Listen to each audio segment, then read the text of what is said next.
সুভাষ সরকারের প্রচারে গন্ডগোল দেখা গেল, কারণ বিজেপি প্রার্থীকে তৃণমূল পঞ্চায়েত সদস্য প্রশ্ন করেছিলেন, যে কারণে পঞ্চায়েত সদস্যকে ঘাড় ধাক্কা দেওয়া হলো। দেখুন,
এই ভিডিওই এখন রীতিমতো ভাইরাল। আমাদের প্রতিনিধি প্রিয়ব্রত সঙ্গে রয়েছেন। প্রিয়ব্রত, উনি যদি পঞ্চায়েত সদস্য না হয়ে সাধারণ মানুষ হতেন, এই প্রশ্ন তো স্বাভাবিক, কেউ প্রশ্ন করতেই পারেন প্রচারে যে সত্যি তিনি সাংসদ ছিলেন, তিনি এলাকার জন্য কি কি করেছেন, কিন্তু এই প্রশ্ন করার জন্য এভাবে মারধর, এভাবে ধাক্কা, মানুষ তো প্রশ্ন করতে ভয় পাবে।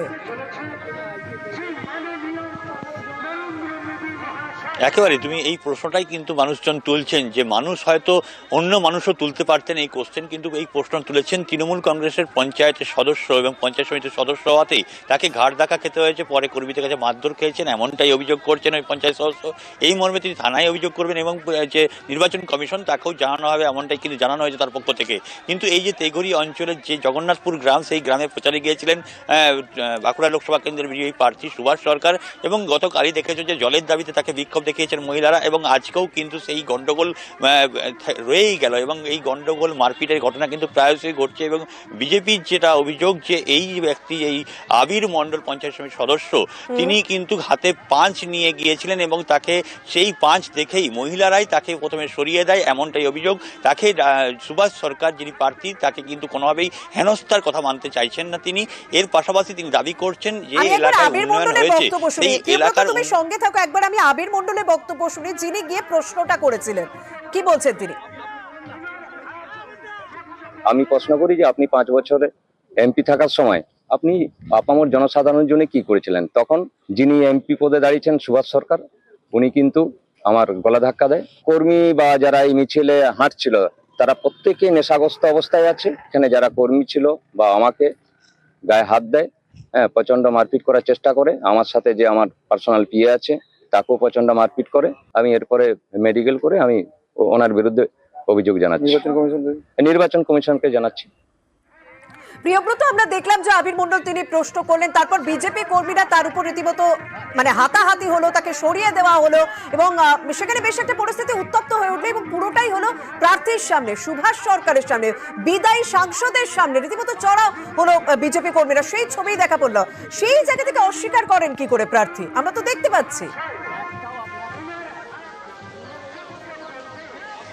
একেবারে ভিডিওটি যেটা ভাইরাল হয়েছে সামাজিক মাধ্যমে, সেখানে পরিষ্কার যে আবির মণ্ডলকে প্রথমে সরিয়ে দেওয়া হচ্ছে এবং তারপর বিজেপি কর্মীরা তাকে মারধর করছে, এবং সেখান থেকেই প্রশ্ন উঠছে, তাহলে বিজেপি প্রার্থী বিদায়ী সাংসদ সুভাষ সরকার তিনি বলছেন তাকে মারধর করা হয়নি, সরিয়ে দেওয়া হয়েছে, এবং তারা সরিয়ে দিয়েছে না মহিলারা সরিয়ে দিয়েছে, কিন্তু ওই যে এলাকায় যেখানে মারধর করা হচ্ছে সেখানে কোনো মহিলা উপস্থিত ছিল না। সেটা ভিডিওতে যেটা ভাইরাল হয়েছে সেখানে পরিষ্কার, এবং তাকে যে মারধর করা হচ্ছে এটাও কিন্তু পরিষ্কার। তার হাতে প্রাণ ছিল, তিনি ভিডিও করতে এসেছিলেন, সেসব কিন্তু পরের বিষয়। কিন্তু এই যে মারধর করা হলো, সেই মারধর কেন করা হলো? শুধুমাত্র এই প্রশ্ন করাতে যে আপনি এই 5 বছর এমপি ছিলেন, সেক্ষেত্রে আপনি কি করেছেন এলাকার জন্য। কিন্তু এই না বাচক শুনতেই মনে হয় বিদায়ী সাংসদের এমনটা মনে হতে পারে যে তিনি তৃণমূল কর্মী, তাই তিনি এই ধরনের প্রশ্ন করছেন, এবং সেই কারণেই এইভাবে তিনি যেটা অভিযোগ করছেন আবির মণ্ডল, যাকে গাকে ঘাড় দিয়ে সরিয়ে দেওয়া হয়েছে, এবং তারপরে কিন্তু যে কর্মীরা উপস্থিত ছিলেন বিজেপির, তারা কিন্তু মারধর করেছে। আর এই মর্মে থানায় অভিযোগ করা হবে। সেক্ষেত্রে বিজেপি প্রার্থী সুভাষ সরকার তিনি কি বলছেন একবার শোনাই। ভারতীয় জনতা পার্টির সাংসদ এত কাজ করেছে যে সেটা ওদের হজম হয়নি। সে এসে সবার মাঝে ভিডিও করার উদ্দেশ্য নিয়ে বাইরের একজন ব্যক্তিকে নিয়ে এসেছিলেন, সাফারি পড়েছিলেন, তাকে নিয়ে এসে আমাকে চেস করছে আর হাতে একটা পাঞ্চ নিয়েছিল। যে হাতে পাঞ্চ নিয়ে থাকবে তো তাকে ফুল দিয়ে কি পুজো করবে? তো মহিলারা তেড়ে গেছে, তাও বাকি কার্যকর্তারা সঙ্গে সঙ্গে তাকে কিন্তু রক্ষা করেছে। দেখলাম আজকে তিনি মুখ রক্ষা করার চেষ্টা করছেন, কোথাও অস্বীকার করছেন, যদিও ভিডিওতে অন্যরকম ছবি দেখা যাচ্ছে। এদিকে গতকালও কিন্তু বিদায়ী সাংসদ বিজেপি প্রার্থী সুভাষ সরকার তিনি প্রচারে গিয়ে এলাকার মহিলাদের বিক্ষোভের মুখে পড়েছিলেন এবং তারা পরিষ্কার দাবি করেছিলেন আগে জল পরে ভোট। বাঁকুড়ার বরকুড়া গ্রামে জলের দাবিতে মহিলাদের ক্ষোভের মুখে পড়তে হয় এই বিজেপি প্রার্থী সুভাষ সরকারকে, যিনি বিদায়ী সাংসদও বটে।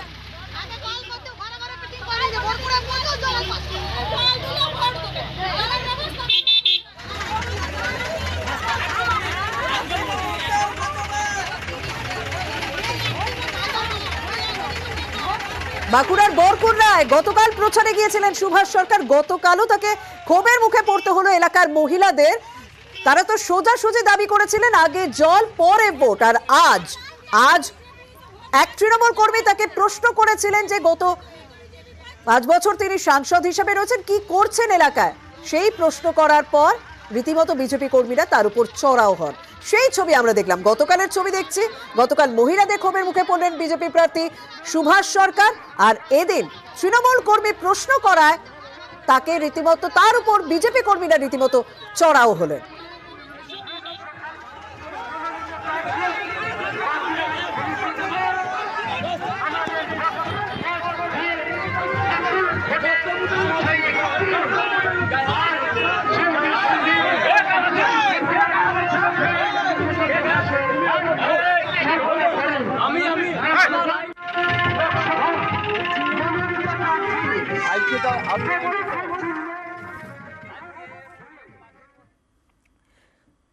এদিকে বহরমপুরে প্রচারে গিয়েছিলেন অধীর রঞ্জন চৌধুরী। সেখানে গিয়েও জলের সমস্যার কথা শুনলেন এবং পানীয় জলের সমস্যা সমাধানের আশ্বাসও দিলেন প্রার্থী। দীর্ঘদিন ধরে এই সমস্যা রয়েছে, বারবার জানিয়ে কোনো রকম সুরাহা হয়নি। আজ কংগ্রেস প্রার্থীকে নালিশ বহরমপুরের সৈদাবাদের বাসিন্দাদের।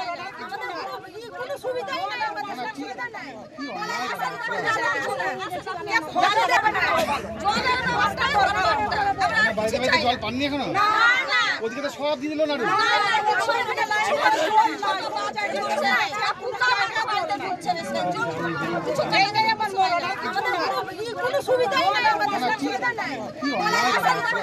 সঙ্গে রয়েছেন প্রতিনিধি প্রণব। প্রার্থীকে সামনে পেয়ে প্রত্যেকে অভিযোগ জানাচ্ছেন যে কোন রকম জল পাননি দীর্ঘদিন ধরে। সেক্ষেত্রে প্রার্থী কি বলছেন? দেখো, প্রার্থী তাদেরকে আশ্বাস দিয়েছেন এবং তার দাবি যে জলের ব্যবস্থা করতে হবে, সেটা কাউকে ইয়ে করতে পারে না, না দিয়ে পারে না। তার জন্য তিনি যদি আদালতে যেতে হয় তাও যাবেন, কিন্তু জলের ব্যবস্থা তিনি করবেন এবং এর জন্য যেখানে যেতে হয় সেখানে যাবেন। এবং আজকে বহরমপুরের তোমার সৈদাবাদের যে 84 পাড়া রয়েছে একটি বস্তি এলাকা, সেই বস্তি এলাকার মহিলারাই আর কি করেন যে এখানে কোনো রকমভাবে নলকূপের ব্যবস্থা নেই এবং পানীয় জলের সমস্যা এবং দীর্ঘদিন ধরে সেই সমস্যা চলছে। সেই কারণে কিন্তু তারা এসে প্রার্থী কংগ্রেসের প্রার্থী অধীর চৌধুরীকে কাছে পেয়ে কিন্তু তারা জলের দাবি জানাতে থাকেন। তখন তিনি বলেন পুরসভা থেকে কেন করে দেওয়া হচ্ছে না, এই জল না ব্যবস্থা করাটা পুরসভার দায়িত্ব। যদি পুরসভার পক্ষ থেকে দাবি করা হয়েছে যে সব জায়গাতেই জলের লাইনের বসানোর কাজ হয়ে গিয়েছে, খুব শীঘ্রই কিন্তু সেখানে ব্যবস্থা হয়ে যাবে। মিথ্যা অভিযোগ করে কোনো লাভ নেই, খুব তাড়াতাড়ি যাতে ওই এলাকায় জল যায় সেই ব্যবস্থা করা হচ্ছে। হবেন এরকমই জানিয়েছেন প্রার্থী অধীর চৌধুরী। যারা অভিযোগ জানিয়েছেন তাদের অভিযোগটা একবার তাদের মুখ থেকেই শুনি।